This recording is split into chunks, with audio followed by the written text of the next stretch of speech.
हे लक्षात आणून द्यायचं आहे की सरकारने घेतलेला कुठलाही निर्णय नाही, माननीय सर्वोच्च न्यायालयाने हा निर्णय घेतलेला आहे की सगळ्या राज्यांमध्ये शेड्यूल कास्ट ही जी कॅटेगरी आहे, या कॅटेगरीमध्ये ज्या जाती मागे राहिलेल्या आहेत त्या आयडेंटिफाय करून त्यांना जे काही प्रतिनिधित्व मिळालेलं आहे त्यात जे काही डिस्टन्स आहे ते कमी करण्याच्या दृष्टीने उपवर्गीकरण करावं।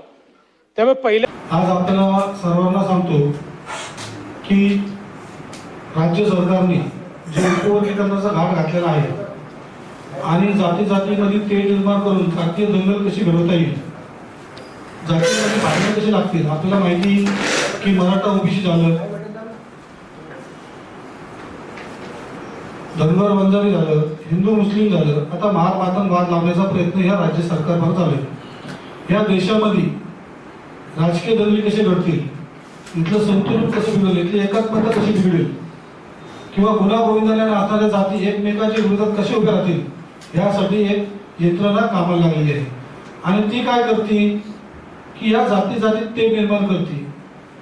आज आपल्याला माहिती की महाराष्ट्रामध्ये उपवर्गीकरण लादण्याचा जो प्रयत्न राज्य सरकारमार्फत चालू आहे त्याच्या विरोधात आंबेडकरी समुदाय, विशेषतः आंबेडकरी समुदायातर्फे मोठ्या प्रमाणात राज्यभर मोर्चे आयोजित केले जात आहेत आणि त्याच्यामध्ये 58 जातीचे प्रतिनिधी हे देखील सामील होत आहेत।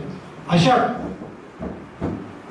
तरी देखील हे शासन म्हणते की आम्ही उपवर्गीकरण करणार आणि त्यांचा विरोध करण्यासाठी या ठिकाणी आपण उपवर्गीकरणाचा लढा लढत आहोत।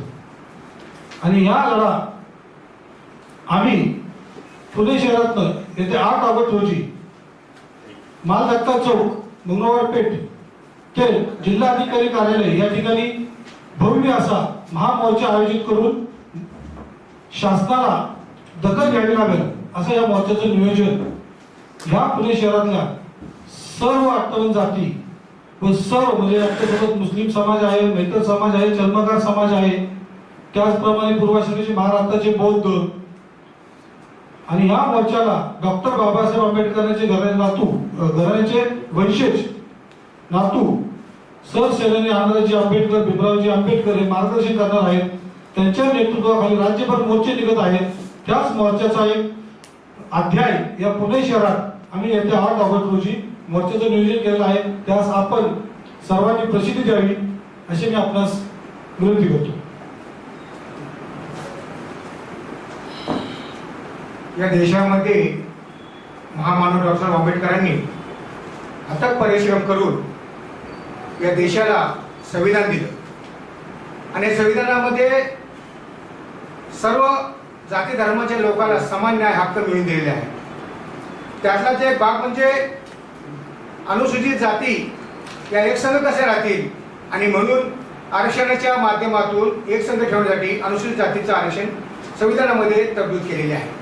असं असताना आपल्या सर्वांना माहितीच आहे की देशामधली परिस्थिती आज जर तुम्ही पाहिलं तर शिक्षणाच्या बाबतीत नुकतेच आपलं काँग्रेस पार्टीच्या वतीने झालेलं आंदोलन, त्याचप्रमाणे या देशामध्ये अनेक आंदोलन होतात, त्यांना चिरडण्याचा जो प्रकार केंद्र सरकारच्या माध्यमातून होतो, अशा अनेक घटना या देशामध्ये घडत असताना या महाराष्ट्रामध्ये उपवर्गीकरणाच्या नावाखाली 2 जातींमध्ये तेढ निर्माण करून दंगली घडवण्याचा प्रयत्न केला जात असल्याचं निदर्शनास येत आहे। आज जर आपण पाहिले संबंध महाराष्ट्रभर 2 जातीमध्ये मोर्चा निघत आहेत, आंदोलन होत आहेत, एकमेकावर आरोप प्रतिरोध केला जात आहे आणि याच्या नावाखाली महामानवाचे महापुरुषाचं आव्हान देखील केलं जात आहे, निषेधार्थ आहे। त्या गोष्टी थांबवण्यासाठी आपण एक भारतीय नागरिक म्हणून समाजापुढे येणं खूप गरजेचं आहे। परंतु काही लोक केवळ राजकीय स्वार्थापोटी आणि राजकीय पोळी बाजून घेण्यासाठी ते जाणून बुजून याला खत पाणी घालताना दिसून येत आहे। यामध्ये आजच्या पत्रकात आम्ही अशी मागणी करतो, ज्याप्रमाणे केंद्रातील धर्मेंद्र जे शिक्षण मंत्री होते त्यांचा जर राजीनामा घेतला तसं या मोर्चाच्या माध्यमातून महाराष्ट्राचे देवेंद्र यांच्या राजीनाम्याची आम्ही मागणी करणार आहोत म्हणून याच्या पत्रकात परित आहे। कारण देवेंद्रजींनी ते सुप्रीम कोर्टाचा आम्हाला अहवाल दे असं सांगितले की आम्ही सुप्रीम कोर्टाला ऐकणार आहे आणि हो उपविग्रह आम्ही करण्याला समर्थन देत आहोत, अशा प्रकारची भूमिका जर एक मुख्यमंत्री घेत असेल तर तो मुख्यमंत्री म्हणून घेण्याच्या लायकीचा असं मी समजतो. कारण मुख्यमंत्री हा कुठल्या पक्षाचा नसतो, कुठल्या जाती धर्माचा नसतो, तर तो या सर्व संबंध भारतातील सर्व नागरिकाचा एक प्रतिनिधी असतो. असं असताना सुप्रीम कोर्टाचा अहवाल देत असेल तर सुप्रीम कोर्टाचे सगळे निर्णय योग्य असतात का? या देशामध्ये अनेक निर्णय असे झालेले आहेत की जनतेच्या जे मान्य नाही तसे गोष्टीचे निर्णय पण सुप्रीम कोर्टाने दिलेले आहेत. ह्याचा अर्थ सुप्रीम कोर्ट म्हणजे सर्वोच्च नाही. या केसमध्ये आरक्षणच्या संदर्भामध्ये सर्व अधिकार हे केंद्राला आहे. केंद्राला म्हणजे केंद्रीय मंत्रिमंडळ आहे, तिथले जे खासदार आहेत त्यांच्यासाठी संसदेला आहे. आणि जाणून बुजून हे महाराष्ट्र सरकार म्हणते की आम्हाला सुप्रीम कोर्टाचा आदेश आहे त्याप्रमाणे आमची वाटचाल चालू आहे. उपब्रिगेडच्या नावाखाली जे काही बदल समिती आहे त्याचा अहवाल पुढे त्यांनी जाहीर केलेला नाहीये आणि केवळ मतं मागून घेतलेले आहेत. आणि जर मतं तुम्हाला वेळ का लागतं सर कुठे निर्णय घ्यायला, तर किती दिवस तुम्ही मोर्चाची वाट बघा. आज जर तुम्ही बघितलं लातूर सारख्या ठिकाणी अनेक ठिकाणी जे मोर्चे चालू आहेत त्या मोर्चामध्ये धमकी दिली जाते की आम्ही महाराष्ट्रामध्ये आग लावू, महाराष्ट्र आम्ही सोडणार नाही आणि मग तुम्हाला मतं आम्ही देणार, असं ब्लॅकमेलिंगचं राजकारण चाललेलं आहे. कुणालाही समाजिक नको आहे.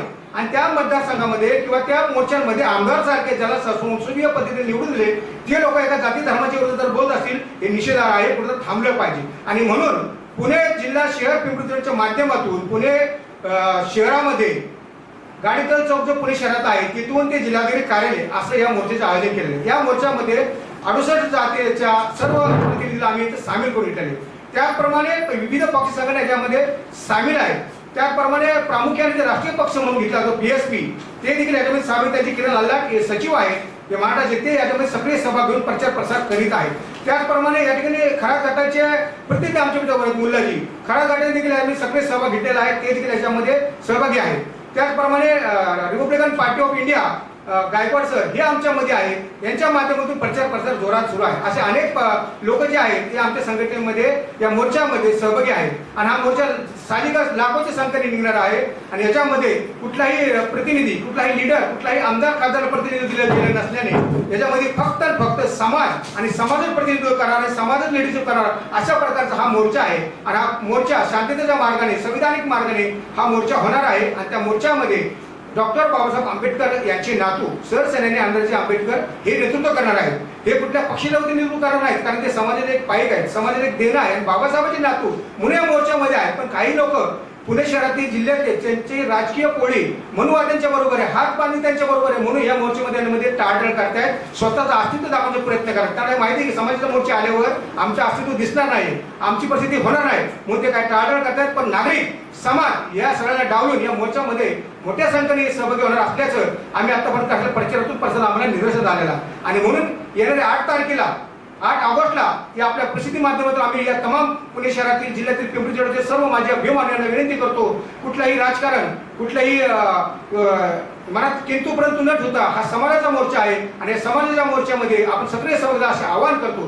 कारण हे आरक्षण जर डिवाइड झालं आणि जर डिवाइड झाले एका जातीचं एका जातीचं डिवाइड करतो, उद्या परत 68 जातीमध्ये उरले तेव्हा आम्हाला पण डिवाइड करा, जे बाबासाहेब आंबेडकरला अभिप्रेत नव्हतं आणि बाबासाहेबांच्या विचाराच्या विरोधात आहे. आणि म्हणून हे आमचं आंदोलन आहे. एवढंच या ठिकाणी सांगतो. धन्यवाद. जय भीम, जय महाराष्ट्र.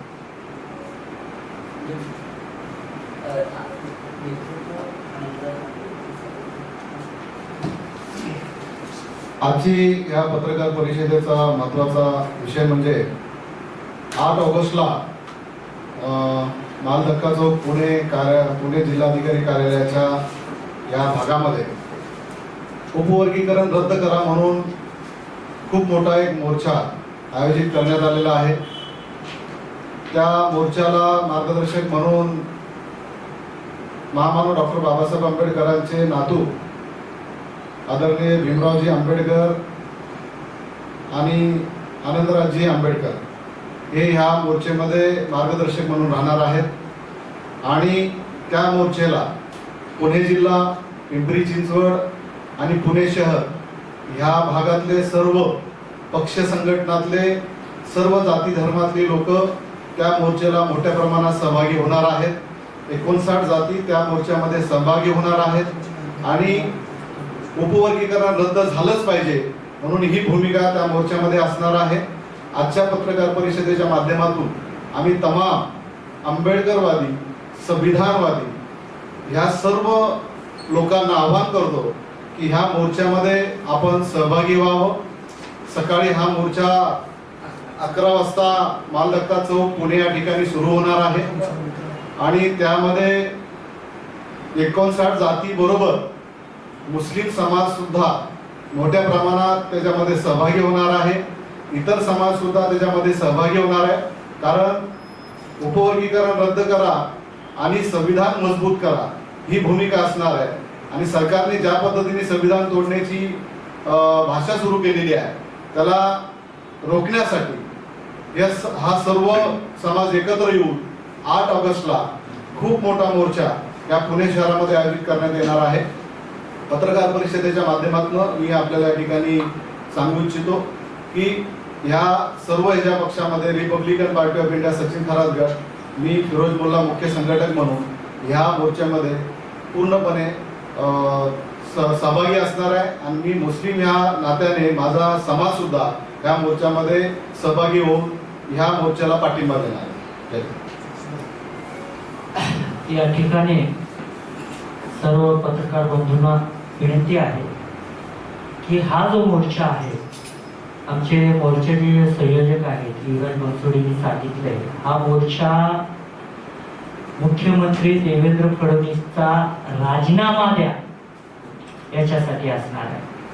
म्हणजे महाराष्ट्रामध्ये आरक्षणाच्या उपवर्गीकरणाच्या संदर्भामध्ये सभागृहामध्ये देवेंद्र फडणवीस मुख्यमंत्री म्हणून ज्यावेळेस निवेदनाला आले त्यावेळेस त्यांनी सभागृहात खोटं निवेदन केलेलं आहे की सुप्रीम कोर्ट म्हणालं की वर्गीकरण करा असं देवेंद्र फडणवीस म्हणाले, पण ते चुकीचं आहे.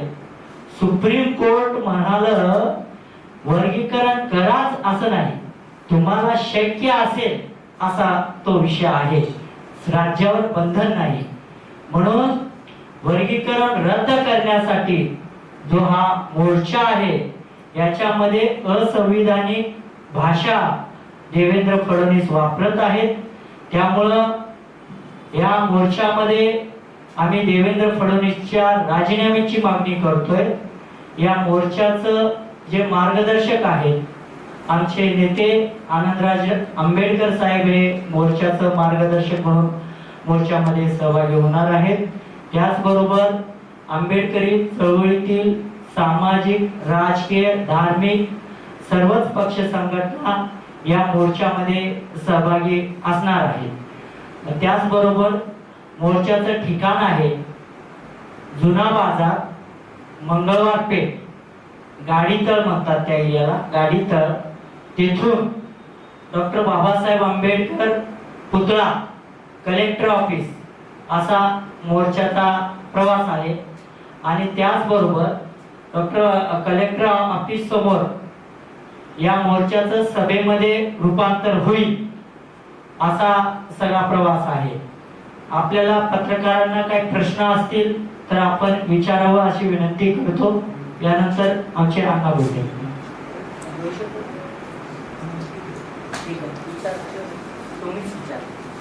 मी विचारू?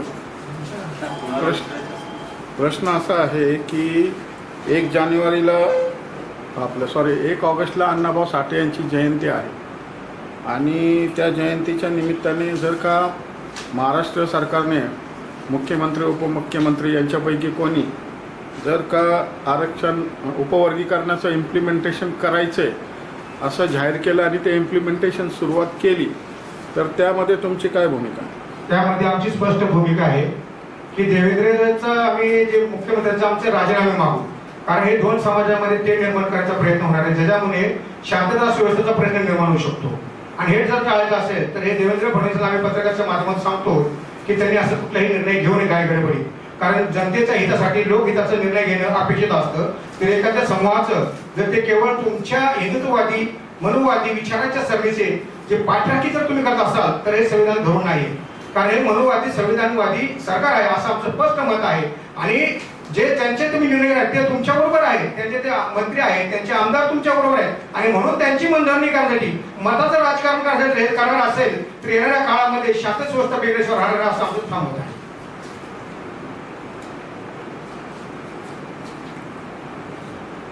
काय हा जो मोर्चा आहे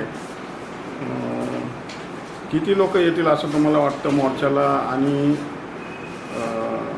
ह्यामध्ये किती जातीचे नेते, कोणते नेते समाविष्ट असणार? यामध्ये सांबार समाज आहे, वाल्मिकी समाज आहे, मेहतर समाज आहे, त्याचप्रमाणे मातेर समाजाचे आहेत आणि इतर जे जातीचे लोक आहेत मांगारवी वगैरे त्या सर्वांचे आमच्या संपर्क चालू आहे. मुस्लिम समाज आहे, खाटीक समाज आहे, छपरबंद समाज आहे, अनेक लोक आमच्या बरोबर आहेत. त्यांची मोर्चाची तयारी सुरू आहे शहर जिल्ह्यामध्ये.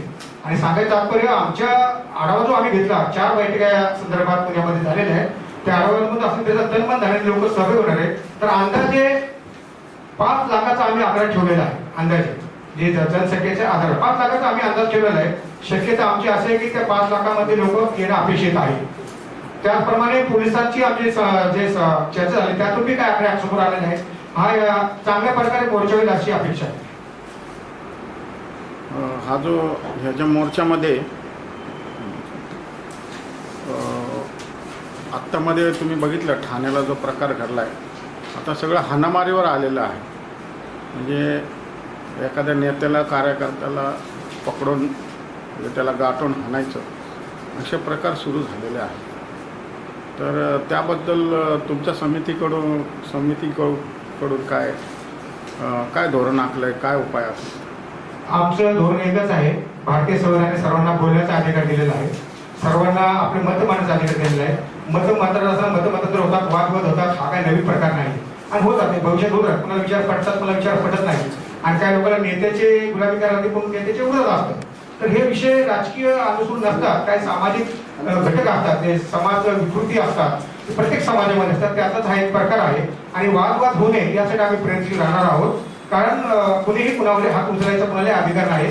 कारण देश कायद्यावर चालतं, संविधानावर चालतं. ज्याला कुणाला बोलायचं कोर्ट आहे, पोलीस आहे, तिथं करावं असं मानायचं आम्ही समर्थन करत नाही आणि वक्तव्याचं आम्ही समर्थन करत नाही. आणि येणाऱ्या काळामध्ये आपल्या घटना घडू नये म्हणून समितीच्या वतीने आम्ही प्रयत्नशील आहोत.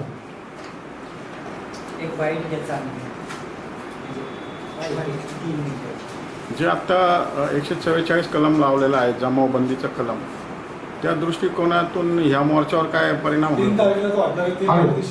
3 तारखेपर्यंतचा हा जमावबंदीचा आदेश आहे. 3 तारखेनंतर साहजिकच जमावबंदी हटणार आहे. आमचा 8 तारखेला मोर्चा आहे. त्याच्यामुळे आमच्या मोर्चावर या जमावबंदीचा कुठलाही परिणाम होणार नाही किंवा कायद्याचं आमच्यावर बंधन राहणार नाही याबद्दल आम्हाला काही दुमत नाही. धन्यवाद.